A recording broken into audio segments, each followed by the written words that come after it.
अस्सलाम वालेकुम नाजरीन, मेरा नाम आकिब है और आप देख रहे हैं मेरा YouTube channel AR journalist. Sushant Singh Rajput के कत्ल का मुकदमा सलमान खान और करण जौहर के ख़िलाफ़ दर्ज कर लिया गया है। सलमान खान, एकता कपूर, करण जौहर और संजय लीला भंसाली समेत 8 अफराद ने अदाकार को ख़ुदकुशी करने पर मजबूर किया। एडवोकेट सुधीर कुमार ओझा ने बॉलीवुड की 8 बड़ी शख्सियात के ख़िलाफ़ सुशांत सिंह राजपूत के कत्ल का मुकदमा दर्ज कराया है, जिसमें सलमान खान, एकता कपूर, करण जौहर, संजय लीला भंसाली भी शामिल हैं।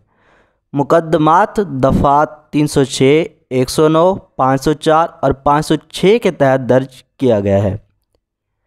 मुकदमा दर्ज करवाने वाले वकील ने मौक़िफ़ इख्तियार किया है कि सुशांत सिंह को ख़ुदकुशी करने पर मजबूर किया गया, लिहाजा इसे कत्ल करार दिया जाए। वकील ने कहा कि अदाकार सुशांत सिंह राजपूत की कुछ फिल्में रिलीज़ नहीं की गईं, जबकि इन्हें 7 फिल्मों से भी ज़बरदस्ती बाहर निकाला गया और इनके लिए ऐसी सूरत हाल पैदा की गई जिसका दबाव लेकर उन्होंने ख़ुदकुशी करने को ही वाहिद हल समझते हुए अपनी जान ले ली। इस हवाले से मुकदमे में नामजद नामवर भारतीय प्रोड्यूसर एकता कपूर ने वजाहत पेश की कि इन इल्ज़ामात में कोई सच्चाई नहीं है। एकता कपूर ने इंस्टाग्राम पोस्ट में कहा कि शुक्र है मुझ पर सुशांत को ना कास्ट करने का मुकदमा दर्ज किया गया, जबकि इसे मैंने ही लॉन्च किया था। मैं ये सोचकर इंतहाई परेशान हूँ कि कैसे ऐसी साजिशें फैलाई जा सकती हैं।